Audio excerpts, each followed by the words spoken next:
네, 저희가 지난 시간에는 우리가 그 일단 불교에서 명상이 뭔가 어떤 의미를 갖고 있는가를 간략히 설명을 드렸습니다. 그리고 그 전 시간에는 불교 그 유시각파나 혹은 대승불교에서 말하는 이 궁극적인 어떤 힘의 마음의 상태가 어떤 것인지 어떻게 도달할 수 있는 걸 간단하게 설명을 드렸습니다.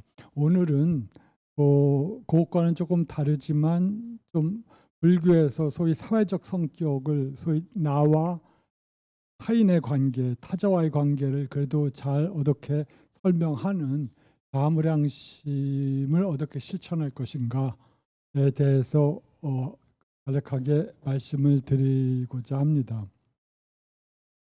이 사무량심은 일단 우리의 주제가 사무량심은 네 가지 무량한 마음입니다. 그건 전부 불교를 공부하신 분들은 초기 불교부터 이 네 가지 무량한 마음 혹은 마음을 어떻게 네 가지 무량한 방식으로 충시킬 것인가 하는 점에 대해서 아마 말씀은 많이 들어보셨을 거라고 생각합니다. 제가 일부러 여기서 마음의 확충이라고 하는 용어를 썼는데 이것은 아마 맹자가 사용했었던 그 비슷한 개념입니다. 사실 그것도 이 무량하다고 하는 것이 사실은 작은 마음, 큰 마음, 그다음에 무량한 마음으로 보통 초기불교나 아비달마에 설명이 되거든요. 작은 마음은 매우 수행자가 매우 소극적이고 매우 수행하지 않아갖고 매우 편협된 방식으로 대상을 지각하는 마음이라고 한다면, 큰 마음은 조금 더 마하드가타라 해서 조금 더 넓게 보는 것이고, 그런 마음을 그 다음 단계에서 무량하게 확충시켜서 나타나는 어떤 마음의 상태를 우리가 무량한 마음이라고 보통 말합니다.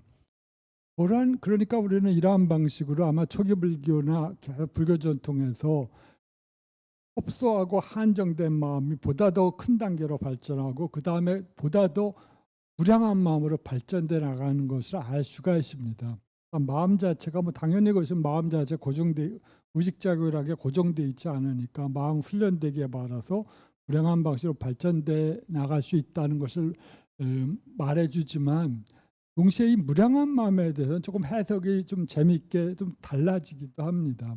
우리가 무량한 마음을 통해서 무량한 마음을 무량하게 확충했을 때 그때 나타나는 진실한 상태가 어떤 것인지에서는 여러 가지 아비달마 설일체부 철학자들은 그러한 무량한 마음은 이제까지 우리를 가로막았던, 우리들을 올바른 삶의 상태를 가로막았던 여러 가지 장애들이 제거됨으로써 마음이 그때 그 밝은 상태로 변화되는 거다라고 해석하고, 또 어떤 대중부 철학자들은 그런 것이 아니라 무량한 방식으로 마음을 확충시킬 때 그때 마음을 덮었던 그 우연적인 장애들이 제거될 때 마음의 본래적인 상태가 드러나는 거다라고 해석했습니다. 그러니까 유부 철학자들은 수행의 결과로서 봤고, 대중부 철학자들은 그 무량한 마음이 그 장애를 제거하고 그럼으로써 그 진실한 본래 그 마음이 그야말로 그 자리에서 번성하는 걸로 드러나는 걸로 봤습니다.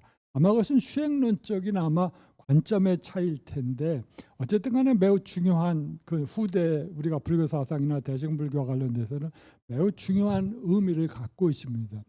왜냐하면 결코 우리가 마음을 확충시키는 것이 어떤 방식든 간에 불교의 목적이라고 한다면, 그 마음의 확충을 통해서 나타나는 그 상태가 어떤 것인지는, 그것이 어떤 것인가는 매우 중요한 문제라고 보이거든요.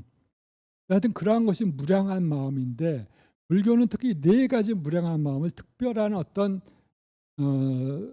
방식으로 설명을 합니다. 네 가지 무량한 마음은 우리가 알고 있는 자비희사, 자심, 비심, 희심, 그다음에 사심이라고 하는 네 가지 마음입니다. 그걸 무량하게 확충하는 것입니다. 먼저 들어가기 전에 그냥 조금 그 맥락이 어떤 건지 한번 좀 계십니다. 맥락을 설명하지 않으면 그냥 개념만 이해하게 되니까 조금 동떨어진 어떤 인상을 받게 됩니다. 우리가 불교 전통에서 혹은 일반적으로도 다른 그 종교 전통에서도 마찬가지지만 불교 전통은 특히 어떠한 그 통찰과 마음의 평화, 적정이 동시에 수습되어야 된다고 보통 말합니다. 우리가 그걸 그 정의 쌍운이라고 혹은 정의 겸수라고 말하는 그러한 상태입니다만은, 그런데 불교 전통에서는 그 마음의 어떤 궁극적인 본성을 회복해 가거나 마음의 궁극적인 형태를 깨달아가는 과정을 보통 두 가지로 나누고 있습니다. 하나는 우리가 사선정이나 삼매와 같은 명상 체험을 통해서 그 궁극적인 것을, 그것이 붓다의 상태거나 열반이든 간에 그 궁극적인 것들의 성격을 눈앞에서 직접적으로 보는 경험이고, 또 하나는 그러한 관이라고 불려지는 비파샤나라고 불려지는 그러한 관찰법을 통해서 사물의 허상을 남김없이 쪼개고 분석한 후에 마치 아주 예리한 도살꾼이 소를 잡는 사람이 소를 잡을 때 소의 그 발각과 뼈와 그 인대 등등을 소가 고통을 느낄 새도 없이 예리하게 분해하는 것처럼 아주 능숙한 그 비파샤나 수행자들은 그러한 방식으로 사물들을 쪼개서 분석해서 관찰한다라고 말을 보통 해오고 있습니다. 그러니까 이러한 분석적 방법은 매우 분석적 방법은 매우 비판적이보다는 매우 일단 그 아날리티컬한 방식으로 자기가 보고 있는 대상을 낱낱이 쪼개는 거거든요. 마치 조금 전에 비유로서 말씀드렸듯이 그 도살꾼이 소를 그야말로 살갗과 힘줄과 근육과 그걸 다 쪼개서 그야말로 모든 걸 분해해 버리듯이 오온을 그런 방식대로 분해해 버리는 그러한 방법이다. 거기서 결국은 우리가 오온의 관찰 속에서 무아를 보통 보려고 하는 것처럼 이 관찰의 궁극적인 목표는 말할 것도 없이 무아의 인식입니다. 그리고 대체를 구성하고 있는 오온만이 존재하지, 뭐 홍길동이라든가 임꺽정이라든가 갑춘이라든가 갑도려와 같은 그런 개별적 이름을 붙여서 우리가 일상생활에서 부르는 그러한 존재는 이름 불려진 방식대로 또는 그와 같이 나타나는 그러한 방식대로는 실제로 존재하는 것이 아니다. 단지 그는 오온이라는 방식으로 구성으로서 환원되고 그럴 때 실제하는 것은 단지 환원된 요소일 뿐이다라고 하는 것들이 이 비파샤나 관법의 목표였습니다. 무아를 통찰하기 위해서. 우리는 뭐 비파샤나 관법이 뭔지를 대략 알고 있습니다. 그런데 여기서 말씀드리고자 하는 그 아무량심은 전통적인 샤마타의 관법입니다. 샤마타의 관법이라고 해서 마음을 가라앉혀 가지고 매우 하늘에 떠 있는 달이 맑은 고요한 호수에 그대로 드러날 수 있는 것처럼 그러한 맑은 달을 그대로 우리의 인식 속에서 그대로 하등 혼란과 동요 없이 깨닫게 하기 위한 어떤 심적인 준비 단계에 해당된다고 보통 말을 합니다.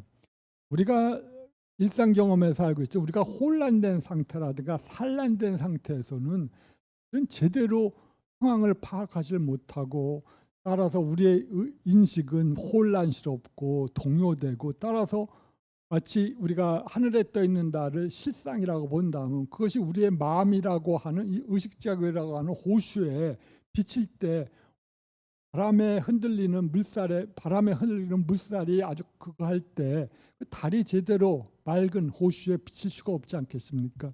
그러니까 수행자들은 동요하는 마음을 가라앉혀서 우리가 대상을 그대로 인식할 수 있게끔 산란한 마음작용을 가라앉힐 필요가 있다고 생각을 했었습니다. 그래서 이것이 이 후대에는 또 이 올바른 무아의 통찰을 개발하기 위한 일종의 준비 단계로서 샤마타 명상들이 그 설명이 되고 있습니다. 이것은 아마 불교 전통 속에서 거의 일반적이고 표준화된 설명입니다. 비파샤나를 명확히 인식하기 위해 명확히 비파샤나를 통해서 사물의 실상을, 즉 사물이 어떤 본질도 갖고 있지 않다 사실 명확하게 눈앞에서 보기 위해서는 그 마음의 혼란을 가라앉힐 필요가 있다라고 하는 겁니다. 혼란을 가라앉혀 가지고 매우 적정하면 적정할수록 그 맑은 호수에 비치는 달처럼 정확하게 사물의 실상을 마음이 드러낼 수가 있다고 생각을 했기 때문입니다. 그런데 이 여러 가지 샤마타 수행이 있습니다. 가장 대표적인 것이 뭐 선정의 단계나 혹은 뭐 나중에 삼매의 설명들이 있는데 이 사선정의 단계도 사실은 거기서 주로 이 뭐 네 가지 단계 속에서 마음과 대상과의 관계를 일단은 괄호 안에 묶으면서 마음을 가라앉히는 건데, 그럴 때 어떤 식으로 마음의 생각을 정확하게 정리하냐 그러면 내 마음 내적으로 자기의 마음을 관찰하고 그 다음에 자기의 마음을 또 밖에서 외부의 시각에서 관찰하고 그리고 안팎으로 다시 관찰하면서 자기의 마음에 떠오르는 온갖 종류의 그 멘탈 이미지들을, 마음의 관념상들을 가라앉히려고 하거든요. 그러한 방식으로 수습을 하는 건데, 물론 그러한 종류의 스마타 수행에 속한 그 사무량심은 보다도 독특한 방식으로 우리의 마음을 가라앉히고 또 가라앉힐 뿐만이 아니라 또 우리가 타인과의 관계 속에서, 타자와의 관계 속에서 어떻게 우리의 마음을 확충해야 되는가, 그리고 그렇게 마음을 확충하는 것들이 어떻게 사물의 올바른 인식으로 이끌 수 있는가 하는 점에 포인트를 줘갖고 설명을 하려고 합니다. 그래서 이 초기에는 이 스마타 수행 중에서 이 사무량심이 그 열반으로 이끄는 길이라고도 설명이 됐습니다. 항상 열반으로 이끈다 할 때는 열반으로 이끄는 유일한 길이라는 것이 정형적인 그 경전의 표현인데, 그 사무량심에 의한 수습도 열반으로 이끈다고 생각했습니다. 그러나 나중에 이렇게 교학이 정립된 후에 열반으로 이끄는 가르침이나 수행은 오직 비파샤나 수행, 무아의 관찰만이 그걸로 이끌지 마음을 가라앉히는 것은 단지 예비 단계에 불과하다고 하는 인식이 확산됨에 따라서 이제 이 샤마타 수행으로서 이 사무량심의 수행은 우리로 하여금 단지 높은 형태의 재생, 색계의 재생으로만 이끌거나 무색계의 재생으로 이끌지 실제로는 열반의 증득으로는 이끌지 않는다. 그래서 이 사무량심이 사범주라고 하듯이 브라마 비하라, 범천이, 즉 이 브라마 신의 단계로, 영역으로 우리를 이끈다라고 해서 사범주라고 설명이 됐습니다. 그렇지만 우리가 이 사무량심을 보면 사실은 맹자가 말했던 그런 마음의 확충이라고 하는 것도 실제로 어떤 방식으로 이루어져야 하는지를 보여줍니다. 사실 저도 뭐 거의 저는 개인적으로 뭐 제가 초기 선진 유학에서는 잘 모르지만 옛날에 그래도 읽어보면서 맹자가 참 공자보다 뛰어나다라고 생각을 했거든요. 근데 그때 거기 유학자들의 주석은 맹자는 젊은 청년이나 장년과 같은 기백이 있어서 그렇고 공자는 완숙한 논문의 단계에서 그렇기 때문에 처음 읽는 사람은 그 맛을 음미하지 못하기 때문에 공자 논어를 읽으면 심심하고 무미하게 느껴지지만 읽으면 읽을수록 그 맛이 나는 게 공자의 말이다라는데, 저는 아무리 읽어도 공자의 맛이 안 나더라고요. 맹자는 사람을 격발시켜 주는 게 있거든요. 그런데 더욱 좋은 것은 맹자가 힘의 확충을 말하는데 근데 다만 아쉬운 건 그렇게 어떻게 어떤 방식으로 마음을 확장시켜야 되는지를 말하지 않아요. 또 우리가 또 동일한 선진 시대에 장자를 보더라도 그야말로 많은 유사한 명상 경험이 거기에 녹아 들어간 것을 보거든요. 가장 인상적인 것들이 거기서도 뭐 윤회 개념이 나오기도 하고, 또 가장 흥미로웠던 것은 마음이 마치 죽은 재와 같고 몸은 마치 마른 고목과 같다라고 하는 방식으로 어떤 심적 상태를 설명하는 규절, 유명한 규절이 있습니다. 심여 사제, 신여 고목. 즉 그것은 어떠한 자극에 대해서도 반응하지 않는 그런 상태에 도달돼서 부동심의 단계에 도달된 것들을 말하는 거거든요. 맹자도 분명히 부동심, 움직이지 않는 어떠한 외적인 동요에 대해서도 움직이지 않는 부동심의 단계를 말하는데, 그러한 것들을 이 장자는 그러한 신여 오목, 심여 사제와 같은 어떠한 자극에 대해서도 죽은 재가 불길을 일으키지 않듯이, 그 다음에 마른 고목들이 다시 그 싹을 내지 않는 것처럼 어떤 외적 자극에 대해서 반응하지 않는 상태입니다.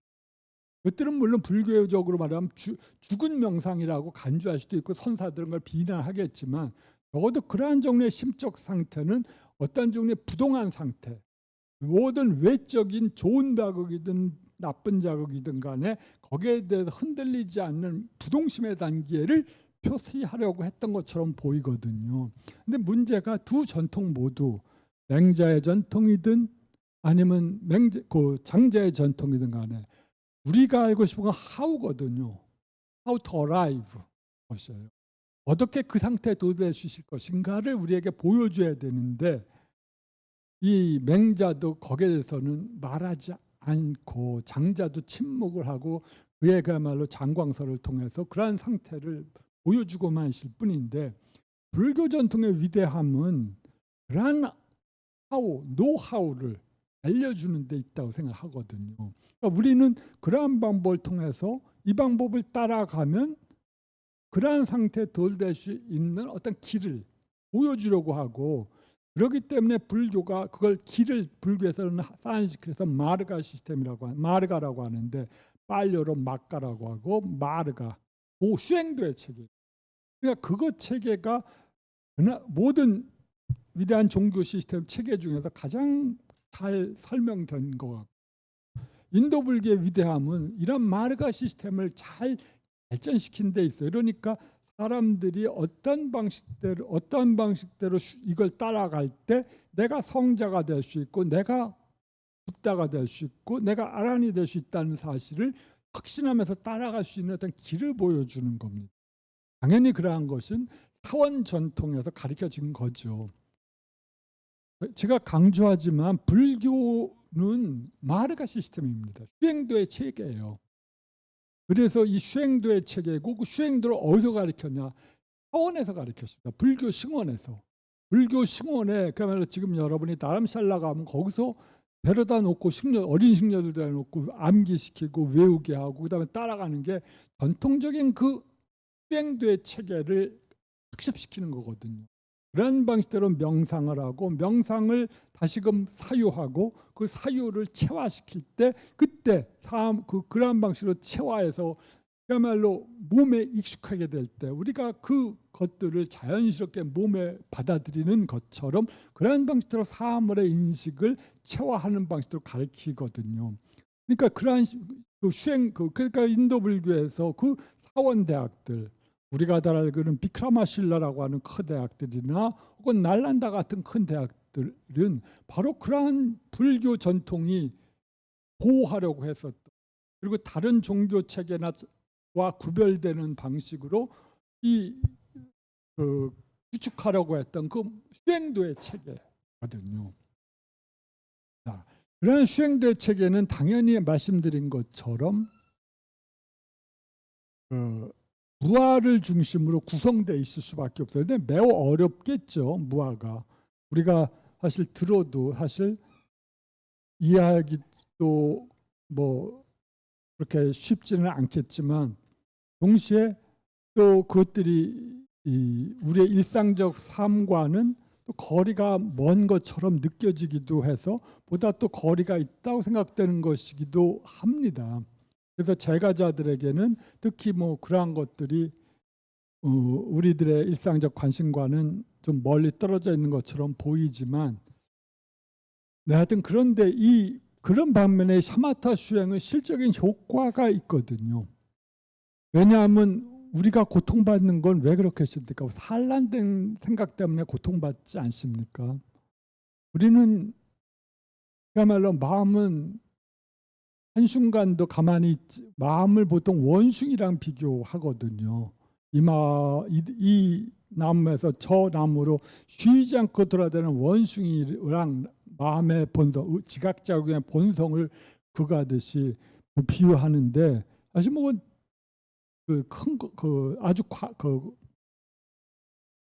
그러한 마음의 비유가 과장된 건 아니라고 생각합니다. 신경생물학자들의 마음을 설명을 빌면 우리들이 한 시간에 무려 5만 6천 개의 아이디어가 의식 표면에 떠올랐다 사라졌다 떠올랐다 사라진다고 합니다. 그러니까 엄청나게 많은 생각, 그러니까 우리가 1분이 60초라면 1시간에 3,600초 아닙니까? 그 중에서 그러니까 한 찰나를 불교도들이 보통 0.015초로 잡으니까 바로 그 5만 내지 6만 개의 생각들이 한 찰나에 생겨났다 떠오르는 거랑 비슷하게 잡은 거거든요. 그러니까 대부분은 우리들에게 포착되지 않고 사라지지만 우리들의 의식체형이 그렇게 집중되지 않고 산란돼 있고 동요돼 있다는 걸 잘 보여주는 것이거든요. 근데 이러한 샤마타 수행의 장점은 바로 그러한 산란된 마음을 적어도 어디에 하나의 대상에 묶는 효과를 가지고 있어요. 그러니까 당장 무아를 관찰함을 통해서는 무아라고 하는 미세한 어떤 그 현상을 관찰하기 위해서는, 혹은 현상의 본질이 무아라는 걸 그 미세한 측면을 관찰하기 위해서는 마음 자체가 굉장히 세밀해야 되겠지 않습니까? 그러니까 마음이 깊이 가라앉은 상태에서 그걸 관찰하겠지만, 그것이 어렵다고 하더라도 그 혼란된 의식 자체를 가라앉히는 것은 우리로 하여금 굉장히 고양된 느낌을 주지 않겠습니까? 그러니까 불교가 그리고 고양된 느낌을 어떻게 도달할 수 있을까를 불교 전통은 보여주니까, 역시 샤마타 수행을 통해서. 그러니까 뭐 서구에서 특히 뭐 그런 것들이 관심을 받는 그러한 측면이겠죠. 서구에서의 불교 관심은 일반인들 사이에서는 주로 명상에 대한 관심입니다. 불교 전통이 강조하는 것처럼 이 무아에 대한 관찰은 일단은 관심이 없죠. 실생활과 그들은 멀리 떨어져 있으니까. 그런데 사실은 뭐 티벳에서나 혹은 다른 남방 불교나 거기서 스승들이 가서 가르칠 때 그것 자체를 부정하지는 않을 것이다. 왜냐하면 그들은 일단 이러한 상태로 끄집어 들어와서 마음의 본성이 무엇인가에 대한 느낌을, 자기 자신의 느낌을 가질 수 있을 때, 그걸 경험하고 나서 보다 더 적정한 생각, 적정한 마음을 찾아 들어가고자 하는 의식이 마음이 생겨날 테니까, 그것 자체가 일단 불교적 세계로 이끌어들이는 방법이라고 생각해서 뭐 그것 자체를 뭐 당연히 부정하지 않겠지만, 그리고 실제로 그것이 도움이 되니까 부정하지 않겠지만, 궁극적인 하여튼 그 목적인 소위 모든 현상의 본질 없음, 공성을 깨닫는 것과 좀 거리는 있을 것 같습니다. 네. 하여튼 이러한 사무량심의 수수분, 하여튼 샤마타 수행에 속한 것으로서 여기서의 특징은 이 사무량심이 특히 사회성, 불교의 사회적 측면을 가장 잘 보여준다. 불교의 사회적 측면에서 가장 잘 보여주는 것이 뭐 사섭사라고 하는 것이 보통 있습니다. 보시, 에어, 이행, 동사인데, 그건 뭐 우리가 그 사섭사는 아마 그 보시, 에어, 이행, 동사는 그다음 바람일적인 수행과 관련이 있겠지만, 그리고 실전적인 삶과 관련되겠지만, 이 자비사는 타인과 타자와의 관계 속에서 나의 의식을, 나의 마음을 어떻게 발전시킬 수 있는가를 구체적으로 다룬다는 점에서 보다 더 흥미로운 것인 것 같습니다. 그래서 이 사무량은 말씀드린 것은 자비사, 자심, 비심, 희심, 사심이라고 한 네 가지 마음을 무량하게 확대하는 건데 그렇게 그런데 우리가 자비이사라고 하는 것이 꼭 불교만의 것은 아니지 않습니까? 인도 전통이나 혹은 뭐 지금 가톨릭 전통 등에서 종교적 전통이나 혹은 뭐 무당이든가 무당이도 이걸 말하지 않지 않겠습니까? 남에게 따뜻한 마음을 가지라, 남에게 연민을 가지라 라는 건 뭐 도덕 교과서에서 나오고 아니면 뭐 산신령님도 이건 부정하지 않을 것 같아요. 그래서 제가 말씀드리려면 즉 이 가르침은 꼭 불교적일 필요는 없다는 겁니다. 그런데 불교는 그러니까 초기 불교에서도 이것들은 아마 외부로부터 수입된 혹은 외부로부터 널리 퍼진 인도 문화에서 널리 퍼진 그 수행법을 불교가 가져다가 설명하면서 대신 불교는 여기에 불교적 관법을 부여했어요. 그리고 대승불교는 또 대승적 관법을 부여했고 그래서 똑같은 그 대상을 어떠한 대상을 중생이라고 하는 대상을 그 중생을 대상으로 해서 명상이 진행돼 가지만 예를 들어서 그 즐거워하는 중생이나 고통받는 중생을 대상으로 해서 이 자심의 명상, 비심의 명상이 수행되지만 대승불교는 그것을 한 걸음 더 나가서 나름대로 자기들의 무아적 관법을 여기에 적용하면서 또 다른 내용을 갖도록 했습니다. 그러나 그 토대는 말할 것도 없이 인도 문화 전체가 혹은 인류의 수용자 집단들이 공통적으로 갖고 있던 이 네 가지 기본적인 의식작용, 심리작용을 확충시키는 거죠. 네. 하여튼 이 불교적 관법이라는 게 뭐 나중에 어떤 것인지 한번 뭐 그건 당연히 무아적 관법이겠지만 말입니다. 네. 자,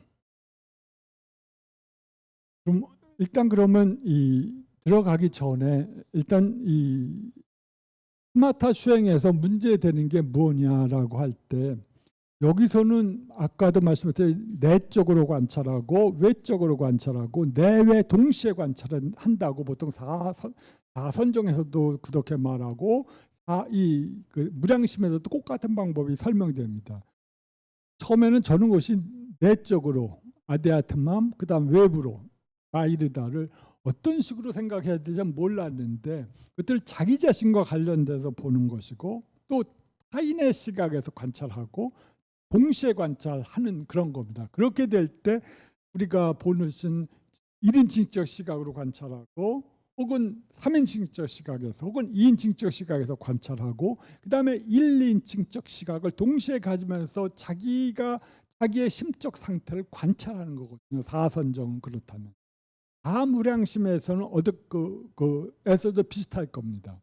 자, 자신과 타자와의 관계라고 할 때 우리들은 유명한 아리스토텔레스의 이 정의를 이미 중학교 윤리교과서에서 사회교과에서 다 알고 있습니다. 인간은 사회적 동물이다라고 하는 것이죠. 우리는 당연히 이것을 받아들입니다. 다 알고 있습니다. 자, 이 말은 아마 우리가 살아가면서 타자와 가치를 공유하고 그다음에 타자에 의해서 우리 자신의 존재도 유의미한 걸로서 받아들여지는 그러한 공통된 세계 속에서 살아간다고 하는 존재일 겁니다. 불교식으로 우리들은 세간적, 세속제적 방식으로 이 세계 속에서 들어가고 우리가 갖고 있는 가치들은 타인들과 공유하고 있는 그런 것입니다. 따라서 이러한 방식으로 우리들은 살고 따라서 우리들의 심리적 상태도 이러한 방식에 따라서 대부분 조금씩 규정되거나 조정되게 되는 겁니다. 자, 이때 중요한 건 당연히 이 타자와의 관계를 어떻게 형성하는가, 어떻게 이해하는가 하는 겁니다. 법주의 말대로 인간은 인간에 대해서 늑대다라고 생각할 것인지 아니면 인간은 순수한 자연 상태에서는 선하다라고 하는 루소의 방식대로 이해할 것인지 성선설이든 성악설이든 간에 그러한 방식대로 우리들이 어떻게 타자와의 관계를 이해할 것인가 하는 겁니다. 불교는 특히 성악설이든 성설이든 그 어떤 것에 하지 않을 것 같습니다.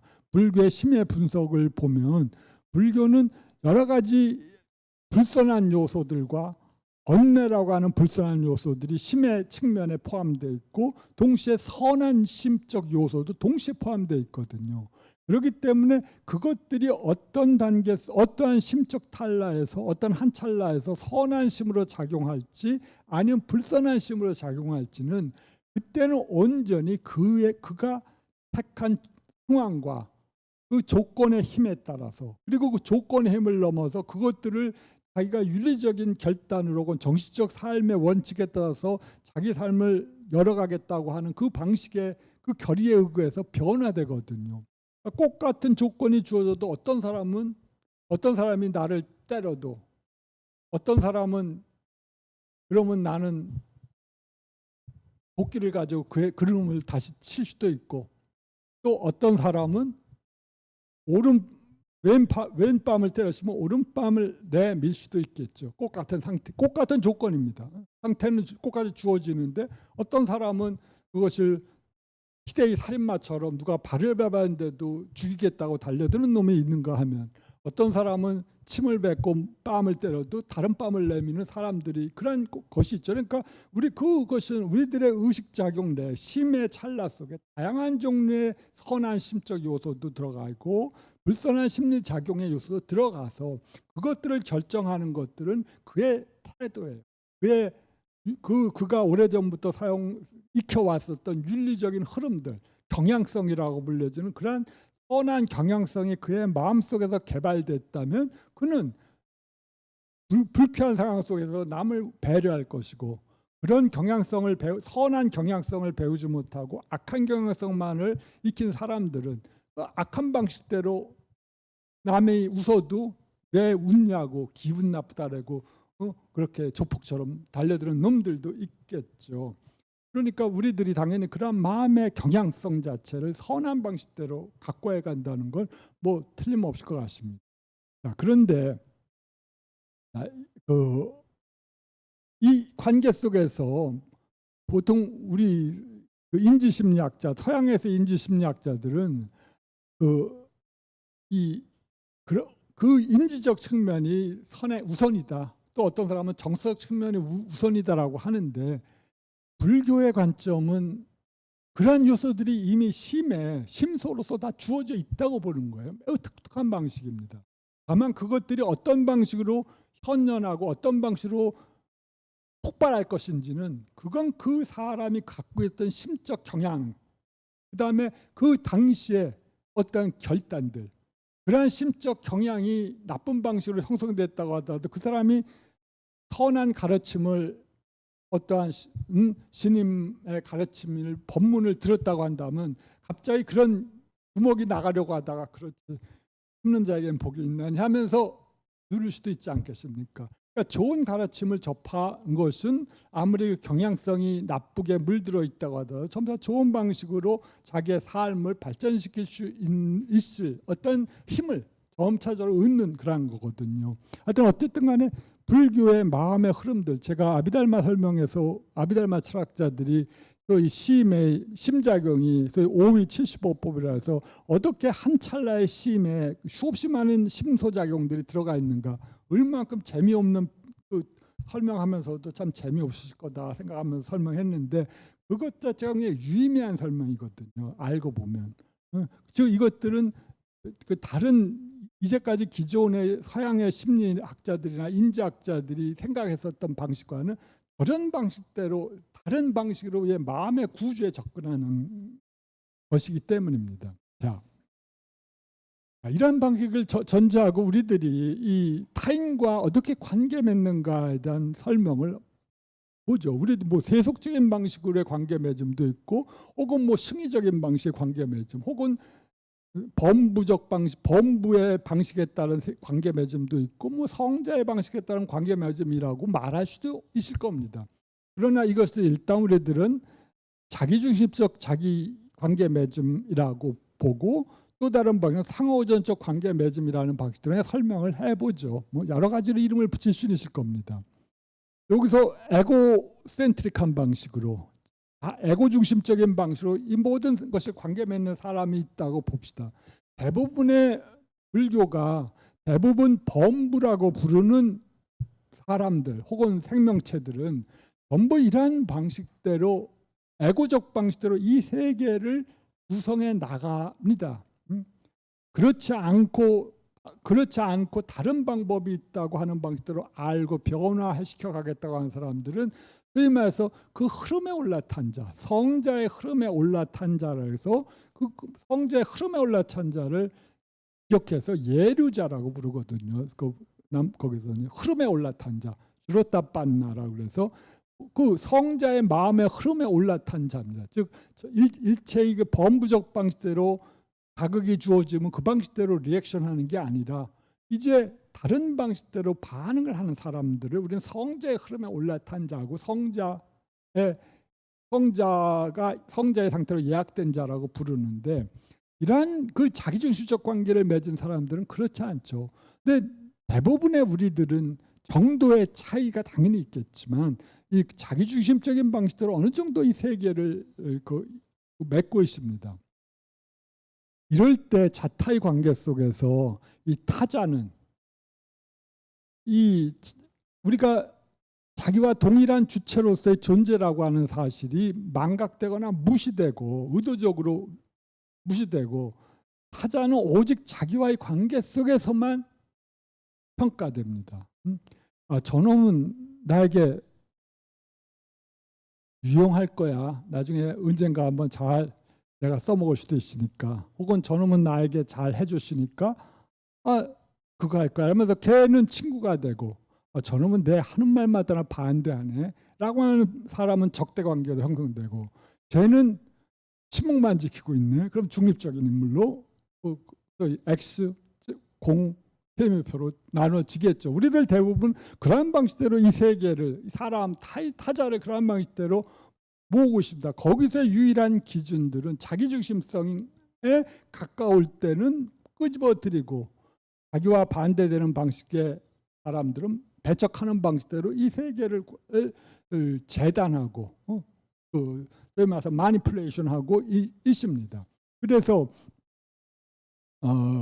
그런데 바로 그러한 방식이 불교는 타자를 그런 방식으로 이 세계를 타자를 재단하는 것은 바로 타자를 사실은 사물로 하는 거라고 생각을 합니다. 타자를 하나의 존재자로서 하나의 인격체로서 보는 것이 아니라 근데 제가 인격체라는 말을 참 쓰지 않고 피하려고 하는 것은 불교가 소위 말해서 인간의 종교가 아니라 소위 중생의 생명체를 말한다는 의미에서 인격이라 그러면 좀 너무 좁은 범위이고 인도 종교가 갖고 있는 그 생명 일반에 대한 그 관심을 참 좀 보여주지 못하는 것 같아서 그런데 혹시 제가 인격이란 말을 쓰더라도 그 넓은 의미에서 생명격이라고 인격이라 생명의 어떤 상태라고 말하고자 하는 방식으로 이해하시면 될 겁니다. 하여튼 어쨌든 간에 이러한 방식으로 우리들은 자기를 중심으로 이 세계를 재단할 때 우리는 그것들을 타자를 자기의 방식대로 위치시킵니다. 그리고 그것대로 유용하게 하고자 하는 거죠. 우리들이 옛날에 여러 선생님들도 아마 저랑 비슷한 또래거나 조금 더 연배가 있으시니까 그때 60년대 유명한 철학자 중에 마틴 부버라고 하는 철학자가 있으실 겁니다. I and thou, 나와 너, 혹은 어떤 방식으로 번역되는지 모르겠다. 이게 독일어로 써 있고 Ich und du라고 하는 책으로서 근데 여기서 그러니까 바로 이러한 나와 너의 관계가 소위 그의 말로 인격적인 관계고 그다음에 이러한 인격적인 소위 커뮤니케이션의 관계가 아니라 다른 모든 것들을 사물로 하는 것을 I and it, 그 3인칭 대명사 it의 관계로서 설명을 했습니다. 그리고 다른 모든 것을 대상화시키고 사물화시켜서 it으로 표현한다는, 영어의 it으로 표현한다는 거겠죠. 그러한 방식대로 이 사물을 자기와의 관계 속에서 자기와의 관심에 따라서 사물을 배정하는 거죠. 거기서는 설사 자기에게 친구로서 받아들여진다고 하더라도 혹은 어떻게 좋은 자로서 봐진다고 하더라도 그 사람은 이 마틴 부버는 거의 사물화된 방식대로 그 포섭에 지나지 않는다고 생각했습니다. 그 관계 속에서 진실한 인격적인 만남은 나타나지 않는다고 생각을 했어요. 오직 1대1의 관계 속에서, 나와 그대의 관계 속에서만 이러한 진실로 그 어떤 우리가 에릭 프롬의 말을 보면서 존재 관계로서 만나게 된다고 생각했거든요. 불교가 이 사물양심에서 보여주고자 하는 것도 바로 불교 사물양심이 아니라 불교의 기본 정신이 그렇겠지만 말입니다. 이 적대 관계, 하나는 적대자, 하나는 친구, 하나는 중립적인 인물, 이런 방식으로 나눠 가지고 이 중생들의 일상적인 우리들의 삶의 방식은 이런 식으로 구획되어 있는데, 이 사물양심의 명상은 그러한 구획을 차츰차츰 허물어 보려고 하는 거거든요. 그러면서 이러한 구획들이 실적으로는 자기의 관심, 자기 이익에 따라서, 소위 말해서 원래 없는 것을 거기다 덧붙인 거, 불교식으로 말하면 증익된 것에 증익된 의식장에 지나지 않는다는 걸 보여주려고 한 거예요. 원래 그 자기 존재에게 없는 것들을 자기의 이익과 관심에 따라서 그냥 그 사람에게 덧붙여 씌우는 겁니다. 마치 첫사랑에 처음 눈을 뜬 젊은이들이 그 여인에게 혹은 그 남자에게 없는 것들을 덮어 씌워서 그 남자의 모습이라고 계속 상상하는 것처럼, 이 근본적인 의미에서 우리들이 타자를 그런 방식대로 플러스, 마이너스, 제로 혹은 동그라미, X, 세모의 방식대로 우리들이 타자를 그런 방식대로 구획하고 재단하는 것은 실질적으로는 그러한 자기 관계, 자기 이익의 관계 속에서 세계를 구성하는 것에 지나지 않는다라고 말을 하는 겁니다. 그럴 때 이러한 관계 맺음이 결국 타자를, 그런 관계를 통해서 우리는 타자를 아까 말씀대로 너로가 아니라 사물의 관계 속에서 파악하고, 그렇게 함으로써 우리들은 우리 자신도 이 사물 관계로서 우리 자신을 또한 추락시키게 된다고 하는 겁니다. 네. 그리하여 이러한 남을 사물화시키는 자는 필히 자기도 사물화 될 수밖에 없거든요. 그러니까 그러한 방식으로가 아니라 이것이 마틴 부부가 말하듯이 타자를 사물화시키지 말고 타자를 너로서, 그대의 카운터 파트로서, 파트너로서, 대화 파트너고 상호 의존에서 의존 관계에서 여기는 1대1 관계로서 받아들이라고 하는 그런 것일 것 같습니다. 에릭 프롬은 그것을 존재 관계, 존재와 소유로서 나눠 설명했지만 말입니다. 네. 반면에 우리들은 여기서 상호 의존적 관계 맺음이라고 말씀드렸지만, 가장 우리가 타자를 자신과 동일한 소위 어떤 생명의 흐름으로서 주체로, 주체는 여기서 매우 플렉시블한 용어입니다. 무아서를 설명할 때와 같은 그런 하드한 개념이 아니라 일종의 생명의 흐름으로서 고유한 어떤 업에 의해 형성된, 그리고 어떤 주어진 시공간 속에서 업에 의해 던져지고 이 세상에서 살아가는 그러한 존재로서, 그리고 고통받고 기뻐하고 슬프고 이 세계를 다양한 방식으로 경험하고자 하는 그 살아있는 존재라는 사실을 받아들일 때, 그때 그러한 존재가 다른 타자라고 하는 것은 너무나 명확한 사실입니다. 그러나 우리가 에고센트릭한 관점에 서 있는 한 그러한 당연한 사실을 결코 당연한 사실로서 받아들이지 못하고 있는 것도 또한 사실일 겁니다. 하지만 우리가 타자가 욕구하고 의욕하고 살아가는 존재라는 점에서 자신과 하등의 차이가 없는 존재라고 하는 사실은 불교에서 황금률로서 받아들여졌습니다. 황금률은 예수님만이 말하거나 혹은 공자님만이 말씀하신 게 아니라 부처님이 초기부터 니카야에서부터 내가 원하는 방식, 내가 원하지 않는 방식을 타인들에게 강요하지 말거나, 내가 하고자 하는 것을 타인도 역시 하고자 하는 존재라는 걸 알아라는 방식대로 우리들의 윤리적 준칙을 윤리적 준칙의 원리를 이 황금률에 세웠습니다. 저는 개인적으로 황금률 이상의 윤리적 규칙이 있을까 하는 생각을 갖게 됩니다. 황금률만 명확히 이해하고 있다면 적어도 물론 어떤 이 세속적인 상태 속에서 가장 확실한 윤리적 준칙 원칙이 아닐까 하는 생각을 갖게 됩니다. 네가 하기 싫어하는 걸 남에게도 시키지 말고 네가 원하는 걸 남에게도 허용해라 라는 거니까.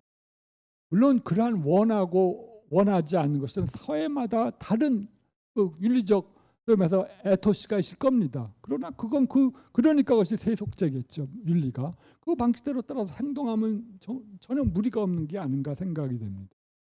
자, 어쨌든 간에 이러한 상호우전적 관계 맺음에서 이 타자를 있는 그대로 하나의 그 생명의 흐름으로서 역시 고통받고 느끼고 살아가고 초월을 원하는 그러한 존재로서 받아들일 때 우리들은 그 사실을 우리 삶의 하나의 윤리적 행위의 준칙으로서 받아들일 수가 있지 않을까 생각합니다.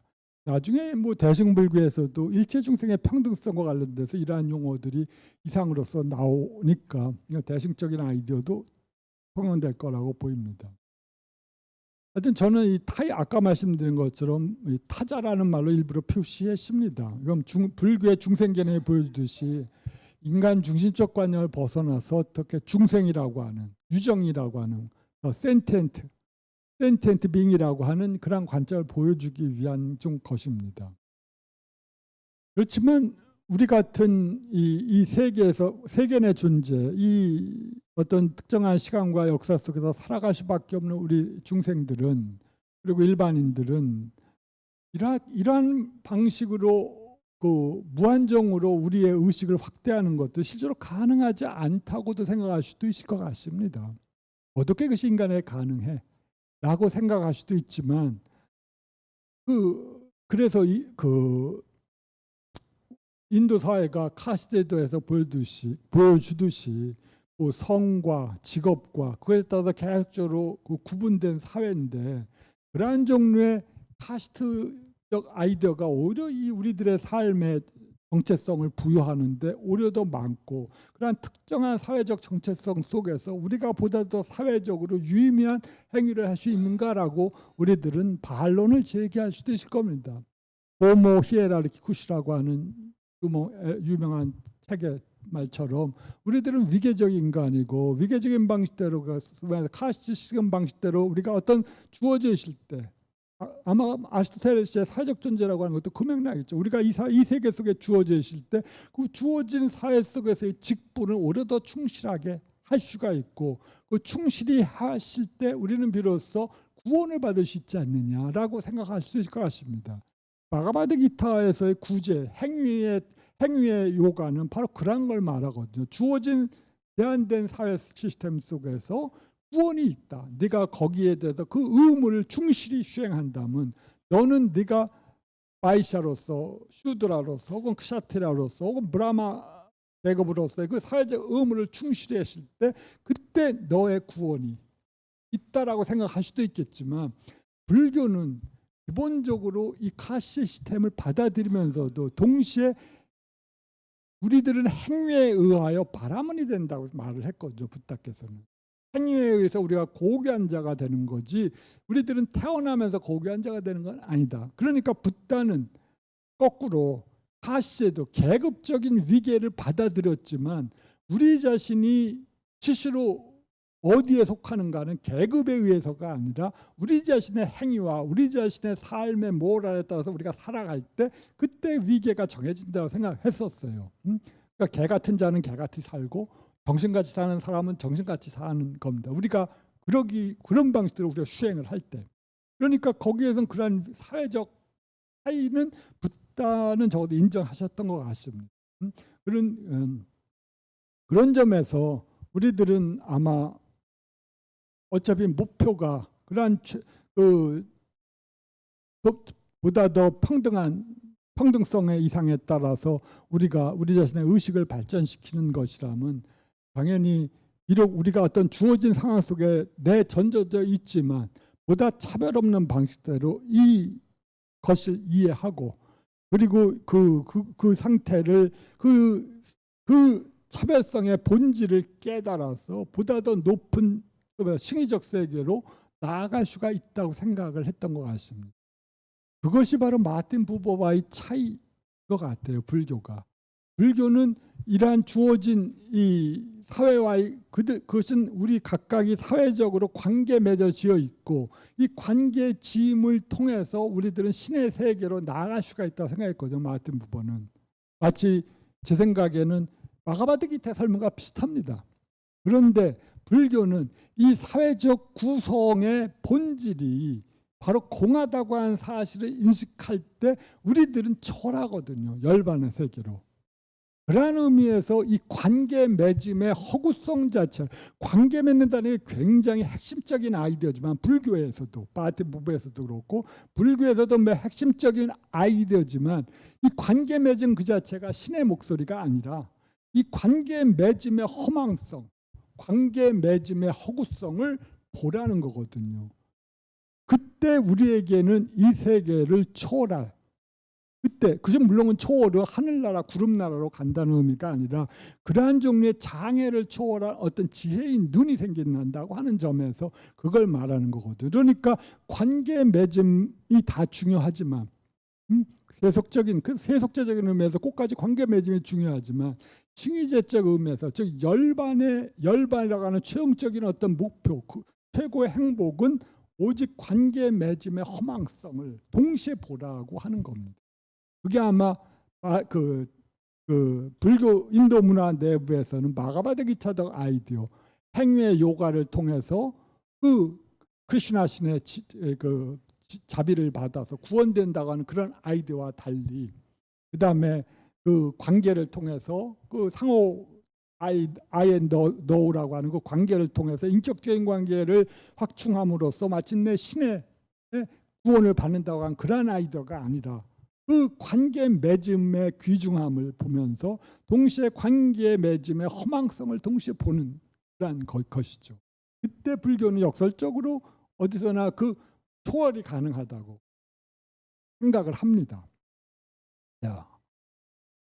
하지만 이러한 사무량의 명상은 불교도들이 이러한 개체의 한정성, 우리들은 시공간에 주어져 있는데 그런 한정성을 어떻게 극복했는지를 보여주는 좋은 신뢰라고 생각을 합니다.